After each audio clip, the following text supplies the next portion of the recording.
편 121편 1절에서 8절 말씀입니다. 하나님께서 주신 말씀 함께 읽겠습니다. 내가 눈을 들어 산을 본다. 내 도움이 어디에서 오는가? 내 도움은 하늘과 땅을 만드신 주님에게서 온다. 주님께서는 내가 헛발을 디디지 않게 지켜주신다. 너를 지키시느라 졸지도 않으신다. 이스라엘을 지키시는 분은 졸지도 않으시고 주무시지도 않으신다. 주님은 너를 지키시는 분, 주님은 내 오른쪽에 서서 너를 보호하는 그늘이 되어 주시니 낮의 햇빛도 너를 해치지 못하며 밤의 달빛도 너를 해치지 못할 것이다. 주님께서 너를 모든 재난에서 지켜주시며 내 생명을 지켜주실 것이다. 주님께서는 내가 나갈 때나 들어올 때나 이제부터 영원까지 지켜주실 것이다. 아멘. 사운드 오브 뮤직이라고 하는 영화가 있습니다. 뮤지컬 영화 가운데 참 명작 중에 명작이죠. 굉장히 오래전에 만들어졌습니다. 1965년에 만들어졌으니까 60년이 나온 60년이 넘은 그러한 영화입니다. 그렇지만 배너와 함께 100대 명작에 항상 들어가는 그런 영화고, 지금도 이 사운드 뮤직에 나오는 그 음악들은 많은 사람들에게 사랑을 받고 있습니다. 이 영화에는 감동적인 장면들이 참 많이 나옵니다. 그 가운데에서 제가 좋아하는 한 장면이 있습니다. 주인공 마리아가 여러 가지 이유로 또 이제 낙심을 해서 수녀원으로 돌아갔습니다. 그때 원장 수녀가 마리아를 위로하고 이제 격려하면서 이런 말을 합니다. 우리가 잘 아는 말입니다. 하나님은 문을 닫을 때에 어딘가에 다른 쪽 창문을 열어두신다. 이 말을 듣고 이제 마리아가 새 힘을 얻죠. 그때 이 원장 수녀가 노래를 부릅니다. 중저 메조 소프라노 같아요. 클라임 에브리 마운틴이라고 하는 그 노래를 부릅니다. 가사는 뭐 이런 내용이에요. 모든 산을 오르세요. 높고 낮은 곳을 찾아요. 모든 길을 따라가세요. 모든 시내를 건너세요. 모든 무지개를 따라가세요. 당신의 꿈을 찾을 때까지. 모든 산을 올라가라. 높고 낮은 곳을 찾아가라. 모든 길을 따라가라. 뭐 그런 노래입니다. 마리아는 다시 그 폰트라 대령의 가족에게로 돌아가죠. 그곳에서 다시 사랑을 회복합니다. 영화의 마지막 장면에 보면은 이 마리아와 폰트라 대령 가족이 자유를 찾아서 망명하기로 결심합니다. 나치 독일 군대에 이 오스트리아가 합병이 되면서 같이 협력 국가가 되어버렸죠. 그러면서 징발이 될 장교로 강제 징발될 위기에 처하니까 나는 이 의미 없는 전쟁에, 이 잘못된 전쟁에 참전할 수 없다. 그래서 자유를 찾아서 망명하기로 결심을 합니다. 탈출하는 거죠. 마리아가 나왔던 그 수녀원으로 이 일행이 숨어듭니다. 그때 이 수녀 원장이 마리아에게 이런 말을 합니다. 마리아, 이 말씀을 기억하세요. 내가 산을 향하여 눈을 들리라. 나의 도움이 어디서 올까? 나의 도움은 천지를 지으신 여호와에게서로다. 기억하세요. 이 말씀을 꼭 기억하세요. 어서 떠나요. 이 말을 뒤로하고 이 가족은 알프스 산맥을 넘어갑니다. 그 넘어갈 때에 다시 한번 클라임 에브리 마운틴, 이 노래가 이번에 독창이 아니라 코러스로 아주 웅장하게 울려 퍼지면서 이제 이 영화가 막을 내리게 되죠. 이 장면들이 참 인상적입니다. 원장 수녀가 마리아에게 들려준 그 성경 구절, 오늘 우리가 읽은 시편 121편의 말씀이죠. 영화 평론가들은 이 시편 121편 1, 2절 이 말씀이 영화 사운드 뮤직을 관통하는 그 주제라고 말합니다. 눈을 들어 산을 보라고 하는 겁니다. 세상을 보지 말고, 낚시게 하는 것들을 보지 말고, 절망케 하는 것들을 보지 말고 산을 보라. 마리아는 이 성경 말씀을 기도처럼 암송하면서 알프산을 오르고 마침내 이 탈출의 성공을 하게 됩니다. 이 시편 121편 오늘 우리가 함께 생각할 건데요. 1절과 2절 말씀 우리 다시 한번 읽어보도록 하겠습니다. 내가 눈을 들어 산을 본다. 내 도움이 어디에서 오는가? 내 도움은 하늘과 땅을 만드신 주님에게서 온다. 내가 눈을 들어 산을 본다. 하나님께서 반드시 나를 도우신다고 하는 그 믿음으로 이 성경 구조를 암송했을 겁니다. 내가 눈을 들어 산을 봅니다. 이 시편을 지은 이 순례자도 같은 이유로 산을 바라보았을 겁니다. 하나님은 나를 도우신다. 반드시 나를 도우신다 하는 그 믿음으로 산을 바라보았고 그 산을 넘어가는 거죠. 사운드 뮤직에 나오는 그 산은 알프스 산입니다. 참 아름다운 산이죠. 그러면 시편 기자가 눈을 들어 보았던 그 산은 어느 산이겠습니까? 이스라엘에는 그렇게 많지는 않지만 그 여러 개의 산들이 있습니다. 맨 북쪽으로 올라가면은 헐몬산이 있습니다. 그리고 맨 남쪽에 내려가면은 시내산이 있습니다. 우리에게 익숙한 산 이름들은 시내산, 그리고 이제 모세가 부르심을 받은 그 호렙산도 또 같은 시내산이죠. 그리고 엘리야가 하나님의 살아계심을 증명했던 갈멜산, 예루살렘에 있는 모리아산, 예수님께서 기도하신 겟세마네 동산에 있었던 감람산, 올리버산이라고도 합니다. 바로 그러한 산들이 있습니다. 순례자가 말하는 산이 정확히 어느 산인지는 알 수는 없습니다. 하지만 분명한 것이 있습니다. 그는 산을 바라볼 때에 하나님을 생각하며 하나님을 바라보는 마음으로 그 산을 보았다 하는 겁니다. 내가 하나님을 만날 수 있는 것, 내가 하나님께 기도하는 것, 내 하나님이 계시는 그곳, 그것을 생각하며 산을 바라보는 거죠. 성경학자들은 그 산은 아마도 모리아 산일 것이다, 그렇게 생각을 합니다. 모리아 산은 여러 가지 면에서 특별한 의미가 있는 산이기 때문입니다. 아브라함이 자기 아들 이삭을 하나님께 드렸던 산이 바로 모리아 산입니다. 이곳에서 아브라함은 여호와의 일에 하나님을 만납니다. 하나님께서 나를 위해서 모든 것을 예비해 두셨구나.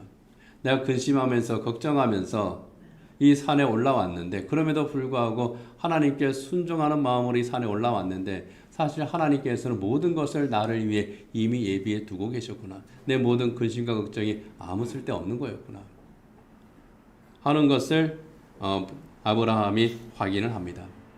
바로 그 산에 솔로몬이 예루살렘 성전을 세웠습니다. 정확하게 말하면은 모리아산은 이제 넓은 지역에 있는 산들을 말하는데 그 가운데에서 성전산이라고 하는 곳에 예루살렘 성전을 세웠습니다. 그때 하나님께서는 솔로몬의 기도를 들으신 다음에 한 가지 약속을 합니다. 내 눈길과 내 마음이 항상 이곳에 있을 것이다.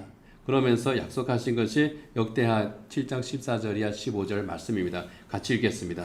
내 이름으로 일컫는 나의 백성이 스스로 겸손해져서 기도하며 나를 찾고 악한 길에서 떠나면 내가 하늘에서 듣고 그 죄를 용서하여 주며 그 땅을 다시 번영시켜 주겠다. 이제 이곳에서 드리는 기도를 내가 눈을 뜨고 살필 것이며 귀담아 듣겠다.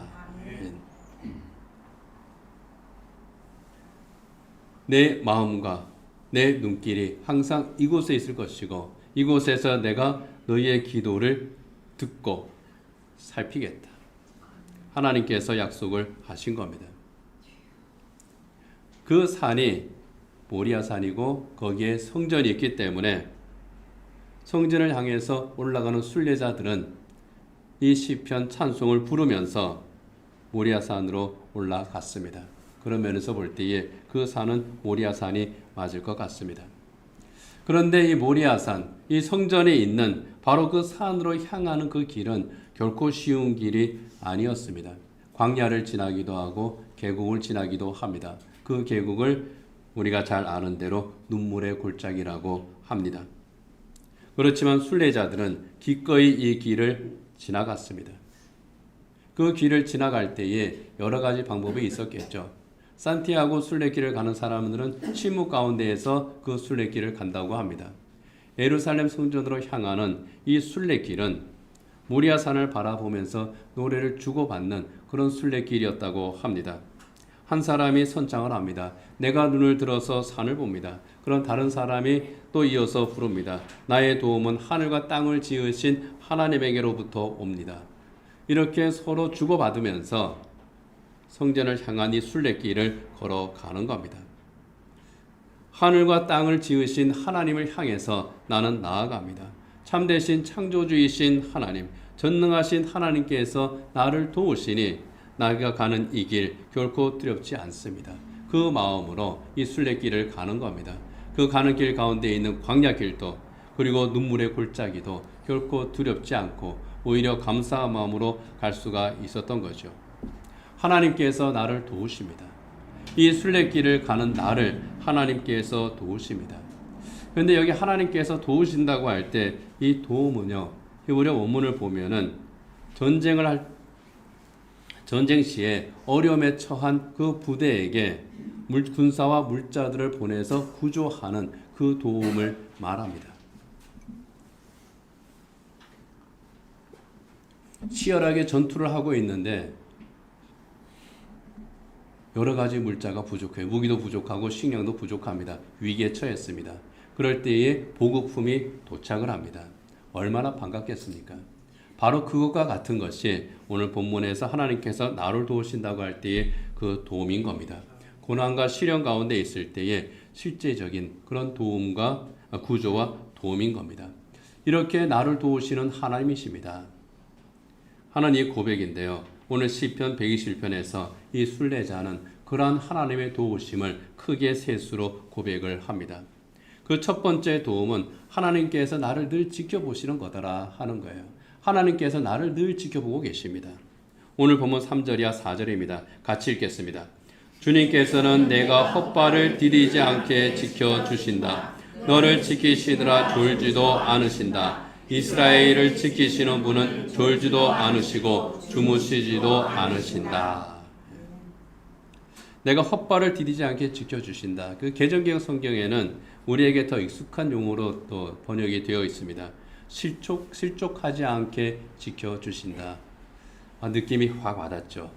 발을 헛디딘다고 하는 것은 살짝 삐끗하는 그런 느낌인데 실족한다 하는 것은 완전히 넘어지는 그런 느낌이거든요. 내가 발을 헛디뎌서 넘어지지 않도록 하나님께서는 우리를 지켜주시는데 졸지도 않고 주무시지도 않더라. 계속 주시하고 계신다 그런 뜻이에요. 항상 우리를 주시하고 계시는 하나님. 마치 CCTV 그 카메라처럼 CCTV 카메라 24시간 쉬지 않잖아요. 바로 그것처럼 하나님께서 우리를 주시하고 계신다 하는 겁니다. 그런데 이 시편에 지어진 바로 그곳을 우리는 중근동이라고 그러거든요. 그 중근동을 구성하는 나라들은 남쪽으로는 이집트, 그리고 그 위에는 메소포타미아, 그리고 지중해에 있는 그리스, 이탈리아, 그것까지도 합쳐서 우린 중근동이다. 그렇게 좀 넓게 이제 중근동에 속하는 나라로 이제 봅니다. 서로 영향을 미치는 그런 곳이죠. 근데 그 나라들에는 여러 가지 신화들을 보게 되면은 한 가지 공통점이 있습니다. 거기에 나오는 신들은 졸기도 하고 잠도 자고 외출도 합니다. 먹는 것도 굉장히 좋아하고요. 거의 사람과 똑같은, 그러나 그 능력 많은 완전히 그 초인적인 그러한 존재들이 중근동 지역에 있는 그런 신화들의 공통점입니다. 그리스 신화 일리아드에 보게 되면요, 트로이 전쟁 때에 여신 헤라가 제우스를 잠들게 합니다. 그 이유는 그리스 군을 자기들이 도와야 되거든요. 근데 제우스가 아무도 돕지 말라고 그렇게 명령을 내렸습니다. 그래서 제우스를 잠재웁니다. 그리고 바다의 신 포세이돈이 그리스 군을 돕게 만들어요. 신이 신을 죄어버립니다. 이집트 신화에 보면은 세크메트라고 하는 파괴 여신이 있습니다. 이 파괴 여신은 모든 걸 다 파괴합니다. 자기 마음에 안 든다고 사람들은 마구 죽입니다. 그때 사람들이 꾀를 내요. 붉은색 맥주를 이 세크메트가 있는 곳에 이렇게 많이 갖다 줍니다. 세크메트가 그 붉은색 맥주를 아주 듬뿍 마시고 취해서 잠이 듭니다. 신도 술을 마시면 취합니다. 열왕기상 18장에 보면은 아주 유명한 대결이 나오죠. 엘리야 선지자와 바알과 아세라 신의 선지자들이 누가 섬기는 신이 참 신이냐 하는 그 대결이 나옵니다. 바알과 아세라 신의 선지자들이 아주 요란하게 제사를 지냅니다. 요란하게 제사를 지낸 이유는 뭐냐 하면요, 시끄럽게 하면은 신이 잠을 자다가 깹니다. 그래서 신을 깨우려고 아주 시끄럽게 아주 요란법석을 떠는 겁니다. 그래도 비가 안 내려요. 엘리야 선지자 그들을 향해서 말합니다. 야, 더 큰 소리로 불러라. 바알 신이 혹시 잠이 들어서 깨어야 할 것인지 모르지 않느냐. 너희들 그 정도 소리를 듣고 그 바알 신이 잠을 깨겠느냐. 고대 중근동의 신들은 졸기도 하고 잠도 자는 그러한 신이었다는 거예요. 그러나 하나님은 그렇지 않으시다는 겁니다. 졸지도 않으시고 주무시지도 않으시는 하나님. 그 이유가 뭡니까? 하나님 스스로가 불면증이 있어서가 아니에요. 하나님께서 졸지도 않고 주무시지도 않는 그 이유는 우리를 살펴보시기 때문이라 하는 겁니다. 내가 헛발을 디디지 않게 하기 위해서. 성전으로 가는 그 길은 중의적인 의미가 있습니다. 실제로 성전을 향하는 숭례의 길의 의미가 있는가 하면 또 하나는 믿음의 길을 가는 성도들의 삶을 의미합니다. 어떤 것이든 간에 그 길은 결코 쉬운 길이 아닙니다. 험난합니다. 때로는 광야를 지나고 때로는 계곡을 지납니다. 계곡을 지날 뿐만 아니라 또 벼랑길을 지나갈 때도 있습니다. 이 벼랑길에서 발을 한번 헛디디면은 그냥 삐끗하는 정도가 아니라 낭떠러지로 굴러 떨어지게 됩니다. 그렇다고 해서 광야길이 평탄한 길만은 아닙니다. 그냥 광야길은 거의 뭐 사막과 이제 비슷하니까 좀 그 길 가기가 그래도 또 햇볕이 뜨겁고 그래서 그렇지 그래도 뭐 걷기는 좀 쉽지 않겠느냐. 그래도 그렇지 않을 때가 있습니다. 유대의 광야를 소개한 그 다큐 프로그램을 보게 되면요, 갑자기 이제 비가 내릴 때가 있습니다. 그러면은 이 광야에 급류가 생깁니다. 평탄한 길이었는데 갑자기 급류가 휘몰아쳐서 길을 덮어버립니다. 휩쓸려 내려갑니다. 낭패를 겪게 되죠. 그렇기 때문에 시온으로 향하는 그 길, 성전으로 향하는 바로 그 길은 광야길이든 산길이든 언제든지 위험한 길이라 하는 겁니다. 우리 인생길도 그렇지 않습니까? 벼랑길을 가다가 아주 조심조심해서 벼랑길을 내가 이 벼랑길과 같은 그런 길을 내가 걸어가고 있는데 내가 삐끗 실수해서 헛디딜 때도 있습니다. 광야에서 길을 잃고 헤맬 때도 있습니다. 갑자기 급류가 밀어닥쳐서 길을 잃어버릴 때도 있습니다. 길을 잘못 선택할 때도 있습니다. 그것이 우리네 인생길입니다.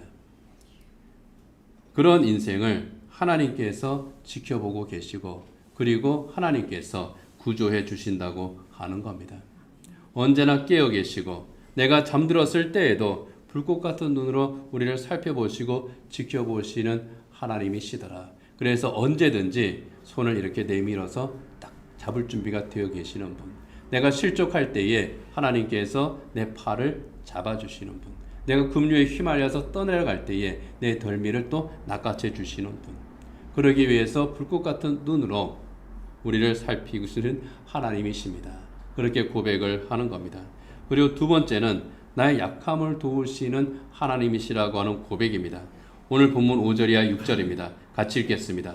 주님은 너를 지키시는 분, 주님은 내 오른쪽에 서서 너를 보호하는 그늘이 되어 주시니 낮의 햇빛도 너를 해치지 못하며 밤의 달빛도 너를 해치지 못할 것이다.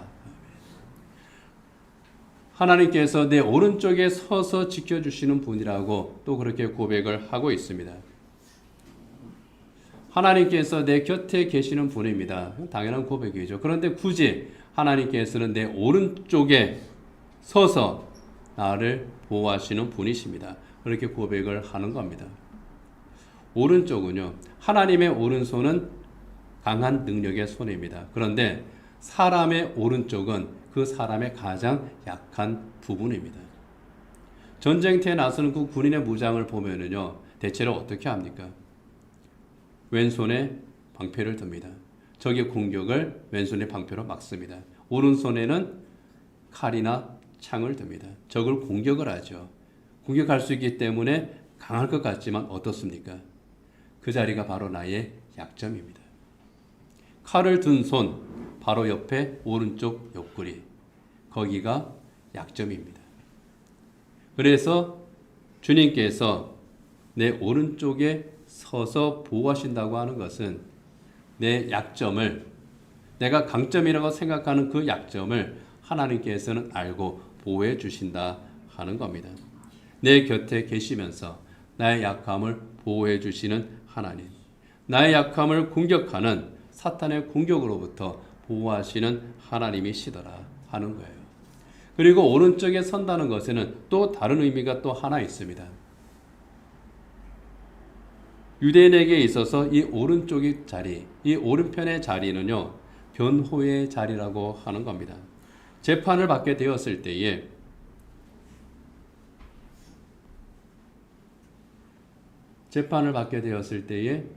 피고가 가운데 서잖아요. 그러면 변호사가 그 옆에 섭니다. 왼쪽이 아니라 피고의 오른쪽에 서는 거예요.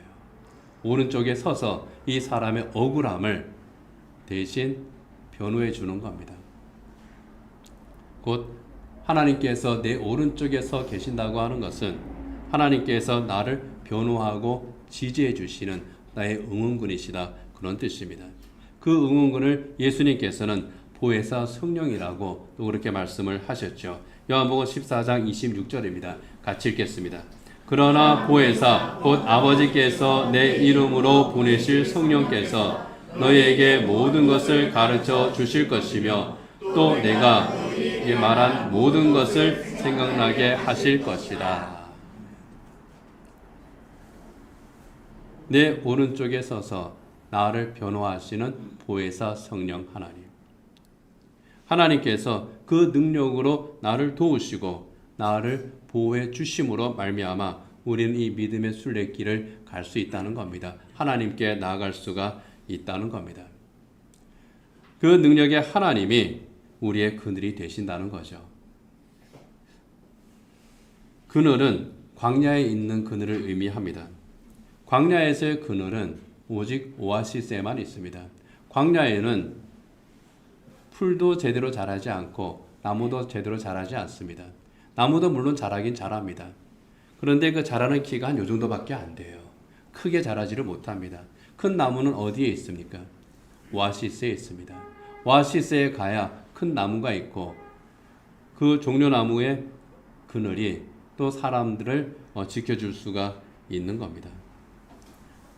오아시스는 순례자들이 이 순례의 길을 가면서 휴식을 할 수 있고 또 새 힘을 얻을 수 있는 바로 그러한 안식처입니다.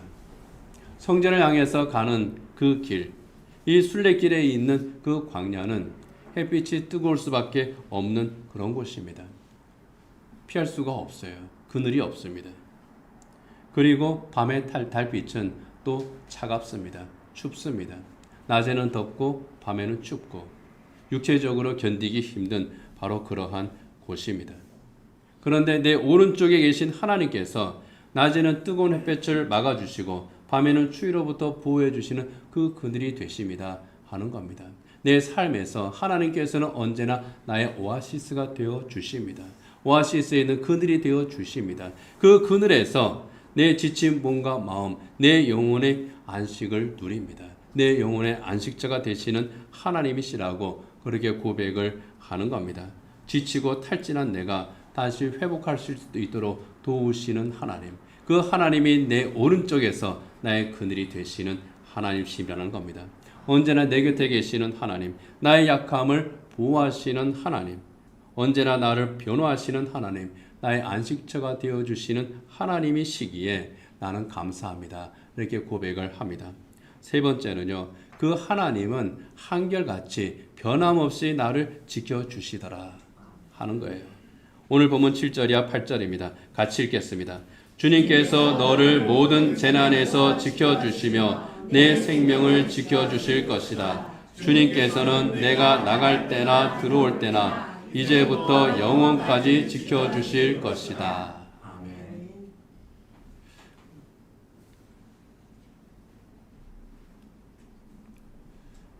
사람은요, 아무리 좋은 사람이라고 하더라도, 심지어 부모 자식 간이라고 하더라도 사람은 변덕이 있습니다. 사랑은 변함이 없지만 변덕은 있습니다. 이게 인간이에요. 호의를 베풀다가도 갑자기 차갑게 돌아섭니다. 그런 경험들 해보신 적 있잖아요. 참 사이좋게 잘 지냈는데 어느 날 저 사람이 요즘 애들 하는 말로 쌩깝니다. 그러면은 어떻습니까? 저 사람 왜 저러지? 그러다가 마음에 상처가 생겨요. 뭐 이유가 있긴 있는 것 같은데 잘 모르겠어요. 어쨌든 사람은 변덕이 있습니다. 돌변합니다.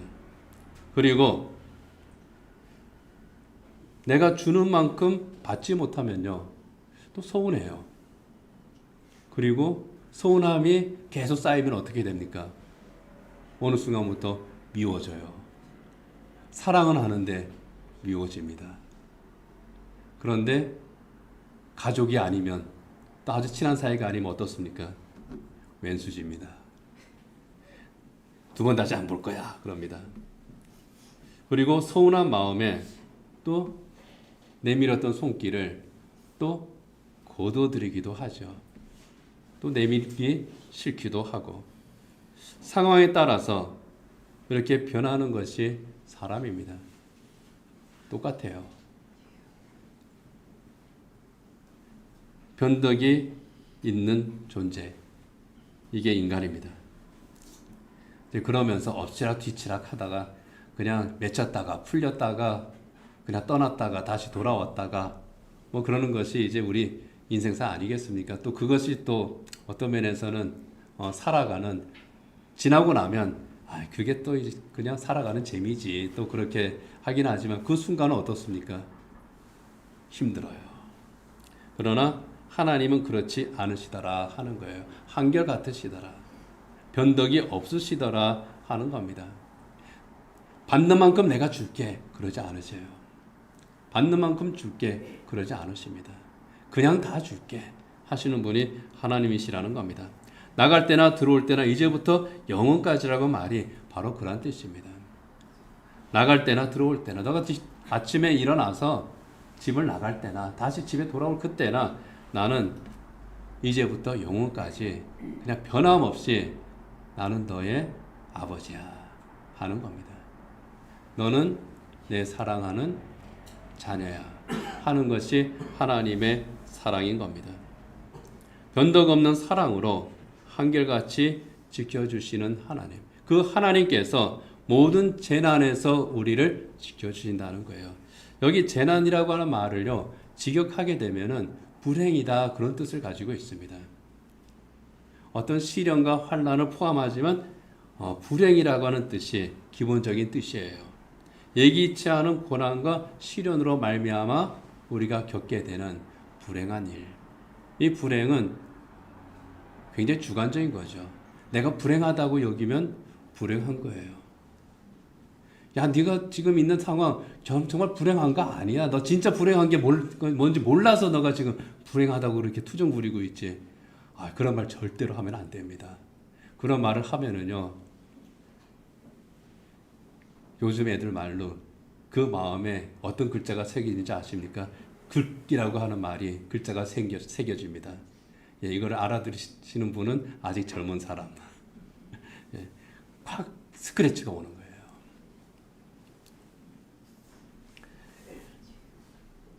그냥 이건 제가 갑자기 생각나서 한 말이었고요. 자, 우리가 스스로 빠지게 되는 것이, 우리가 주관적인 것이라 그랬잖아요. 내가 불행하다고 여기게 되는 그러한 일들이 있습니다. 그런데 정말 문제는 뭐냐 하면은요, 내가 참 불행해, 나는 힘들어, 나는 내가 왜 이렇게 고생을 해야 되지? 그런 마음은 찾아와요. 왜 내가 이런 일을 당해야 되지? 그런 생각 들어오죠. 억울하죠. 그런데 정말 문제는 뭐냐 하면은요, 그 늪에 빠지는 겁니다. 불행의 늪에 빠지는 거예요. 이게 바로 사탄이 노리는 거죠. 우리의 여러 가지 상황을 통해서 그 고난과 시련, 고통, 아픔, 이런 것들을 통해서 어떻게 합니까? 그 불행의 늪에 자꾸 빠지도록 그 수렁으로 잡아당기는 겁니다. 모든 고난, 모든 재난에서 지켜주신다고 하는 것은 바로 그 불행의 늪에서 빠지지 않도록 하나님께서 건져주신다, 그런 뜻입니다. 때로는 하나님께서 나한테만 이 고난과 시련을 주시는 것 같은 그런 때가 있습니다. 사람마다 다 다를 것 같은데 이 감정은 똑같아요. 다 똑같아요. 왜 내가 이 일을 당해야 됩니까? 왜 나만 이 고난을 겪어야 됩니까? 내가 대체 무슨 죄를 지었습니까? 내가 대체 무슨 잘못을 저질렀습니까? 정말 하나님 억울합니다. 그런 감정도 포함이 되는 겁니다. 하나님께서 나에게만 이 시련을 주시고 하나님께서 내 기도만 듣지 않으시고 하나님께서는 절묘하게 내 소원은 다 거부하시는 것 같아요. 그러나 분명한 것은 하나님께서는 우리가 때로는 눈물의 골짜기를 지날 때도 있고 또 광야를 지날 때도 있지만은 우리를 불행의 늪에 빠뜨리거나 거절하시는 분이 아니시라는 겁니다. K-pop 데몬 헌터스라고 하는 애니메이션 영화가 아주 세계적으로 히트를 쳤죠. 그 주제가 골든이라고 하는 노래가 주제가입니다. 하도 여기저기에서 울려 나와가지고요. 저도 이제 막 그 곡조가 자연적으로 자동으로 그냥 머릿속에서 재생될 때도 있습니다. 그 노래가 그래미상을 탔고요. 그리고 그 노래를 만든 가수가 우리나라 사람이죠. 이재라고 하는 가수인데 세계적으로 유명한 사람이 됐습니다. 이 이재가 인터뷰에서 참 이런 말을 하나 했습니다. 자기는 연습생으로서 그 아이돌을 꿈꾸면서 연습생 생활을 했는데 참 노래 참 잘하는 사람인데 너 노래는 아이돌에게 어울리지 않아. 네 목소리는. 그래가지고 잘렸답니다. 그리고 무명의 세월을 보낸 겁니다. 꿈을 이루지 못했던 그러한 날들이 10년 이상 지속이 됐죠. 그런데 어느 날 갑자기 그 노래가 히트를 했고 유명인사가 되었습니다. 인터뷰에서 이런 말을 합니다. 거절은 새로운 방향으로 가라는 신호더라. 그래서 문이 닫힌 줄 알고 있는 사람들에게 내가 꼭 이 말을 들려주고 싶다.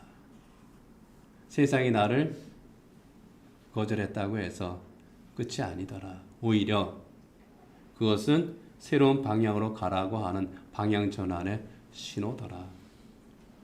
그 인터뷰 보면서 제가 은혜를 받았습니다. 그렇구나. 우리가 하나님께서 나를 거절하신다고 생각할 때가 있는데 사실은 하나님께서는 그것을 통해서 우리를 방향을 전환시킬 때가 정말 많았구나. 하나님께서 문을 닫으신 것 같은데 하나님께서는 다른 곳에 창문을 열어두시는 때가 분명히 많이 있었구나. 그런 생각이 들었습니다. 성경에도 보면은요, 세상으로부터 거절당한 사람, 참 자기는 선의로 했는데 자기 동족으로부터 거절당한 사람이 있죠. 모세입니다. 그런데 하나님께서는 그 모세를 부르셨죠. 가장 가까운 혈육으로부터 살해의 위협을 당하고 버림받은 청년이 있습니다. 요셉이죠. 하나님께서는 그 요셉을 지켜주셨습니다. 외롭게 광야길을 가던 밤에 돌베개를 베고 잠을 자던 처량한 처지가 된 사람이 있습니다. 야곱이죠. 그 야곱에게 하나님 뭐라 그러십니까? 내가 너와 언제나 함께 하겠다. 내가 너가 다시 돌아올 때까지 나는 너와 함께하고 너를 지켜주겠다. 자기 고향 땅을 떠나야 되는 한 여인이 있었습니다. 어머니의 하나님이 나의 하나님입니다 하는 이 고백 하나로 시어머니 나오미를 따라서 모압에서 베들레헴으로 간 여인 루시입니다. 이 세상천에 어디 의지할 데가 하나도 없어요. 시어머니 이 나오미가 룻에게 의지가 될 상황도 아니었습니다. 그런데 하나님께서 이 룻의 길을 열어주십니다. 세상으로부터 거절당한 사람들, 환경으로부터 버림을 받은 그러한 사람들이 눈을 들어 하나님을 바라보았습니다. 그때 하나님께서는 그들을 새로운 방향으로 인도해 주신 거죠. 방향을 전환시켜 주신 것이고, 다른 말로 하면은 바로 그러한 것들이 터닝 포인트가 되게 하신 겁니다. 거절하심으로 불행의 늪으로 빠뜨리시는 하나님이 아니라 거절한 것처럼, 거부당한 것처럼 그렇게 보인 바로 그 자리가 더 나은 복된 길로 방향 전환케 하시는 하나님이시라고 하는 겁니다. 이것이 변함없으신 하나님이신 겁니다. 바로 그 하나님이시기에 순례자는 눈을 둡니다. 그 하나님 향해서 눈을 두는 거예요. 이 순례자가 예루살렘을 향해서 가는 그 길, 어쩌면 순례를 처음 시작하는 길일 수도 있고 계곡길을 지나는 길일 수도 있고 광야길을 가는 중일 수도 있습니다. 그 길에서 언제나 모리아산이 보이는 것은 아니었을 겁니다. 보이지는 않지만 그 방향을 향해서 시선을 향하는 겁니다. 바로 내 시선 끝에 하나님이 계시지. 우리의 시선 끝은 어디로 향하고 있습니까? 순례자의 시선 끝은 모리아산에 있는 바로 그 성전이었습니다. 그 모리아산을 바라볼 때에 언제나 나를 기다리시고 도우시는 그 하나님을 발견합니다. 아, 나의 참 위로가 되시는 하나님, 나의 그늘이 되시는 하나님, 나의 도움이 되시는 하나님, 나의 변호가 되시는 하나님, 그 하나님을 발견하고 바로 그곳에서 새 힘을 얻어서 이 순례길을 갈 수가 있었던 겁니다. 그런 면에서 볼 때 오늘 시편 121편은요, 하나님 나라를 향해서 걸어가는 믿음의 순례자들, 성도들의 노래이기도 합니다. 때로는 광야길을 걷습니다. 때로는 험한 산길을 걷습니다. 그런데 그 모든 길에 하나님께서 나와 함께 하시고 나를 도우시는 하나님이심을 노래합니다. 다음이 없는 그 사랑과 은혜로 우리를 구원하신 하나님, 나를 자녀 삼으신 그 하나님, 우리 예수님의 십자가 은혜로 나를 천국 시민이 되게 하신 그 하나님께서 언제나 나의 오른쪽에 계신다고 하는가. 나는 가장 강한 것이라고 생각하지만 사실은 나의 가장 약한 바로 그 자리, 바로 그곳에서 나를 보호하시는 하나님이시라는 것. 내가 외로울 때에 내 곁에서 내가 너와 함께 있지 않니 하시는 하나님. 내가 억울할 때에 나의 변호사가 되어주시는 그 하나님. 내가 피곤하고 내가 탈진했을 때 나의 그늘이 되시는 하나님, 나의 안식처가 되시는 그 하나님, 이 하나님이 나를 늘 지켜보시고 나를 도우시고 인도하심이 얼마나 감사합니까? 여러분, 우리의 눈은 어디를 향하고 있습니까? 내 시선의 끝에는 누가 있습니까? 무엇이 있습니까? 순례자가 산을 향해서 눈을 들었을 때에 그 시선의 끝에는 하나님이 있었습니다. 우리의 주님을 바라볼 수 있기를 원합니다. 내 오른쪽에 계시며 말씀하시는 그 주님을 또 볼 수 있기를 원합니다. 한결같은 사랑으로 나를 도우시는 하나님, 나를 인도하시는 내 주님, 언제나 거기에 계시며 언제나 우리의 기도를 들으시고 언제나 우리를 인도하시는 내 하나님, 이 하나님과 늘 동행하며 하나님께서 우리에게 주시는 충만한 은혜를 온전히 누릴 수 있는 저 여러분, 그래서 우리의 시선을 항상 산을 향해서 하나님을 향해서 그 시선의 끝을 향하는 저 여러분이 되기를 원합니다. 기도하겠습니다. 순례자는 고난의 길을 걸으며 이 광야길을 걸으며 산길을 걸으며 언제나 그 시선은 산을 향했습니다. 하나님이 계시는 바로 그곳, 하나님께서 우리를 지켜보고 계시는 바로 그곳, 하나님께서 우리를 도우시는 바로 그곳이 이 순례자의 시선 끝이었습니다. 우리의 시선은 어디를 향하고 있습니까? 우리의 눈을 들어 산을 보기를 원합니다. 우리의 눈을 들어 하나님을 보기를 원합니다. 그곳에서 우리의 참된 위로가 되시는 하나님, 우리를 정말 사랑하시는 하나님, 한결같은 사랑으로 우리를 지켜보시고 도우시고 인도해 주시는 그 하나님, 내가 탈진할 때에 나의 오아시스가 되시고 나의 위로가 되시고 나의 그늘이 되시는 그 하나님으로 말미암아 우리가 새 힘을 얻게 하여 주옵소서. 성령 하나님께서 우리의 시선을 붙들어 주시고 성령 하나님께서 우리의 믿음의 순례길을 온전히 지켜 주시어서 우리 주님 앞을 향하여 저희들 늘 기쁨의 찬송을 부르며 나아갈 수 있는 복된 믿음의 순례자들 다 되게 하여 주옵소서. 예수님 이름으로 기도드립니다. 아멘.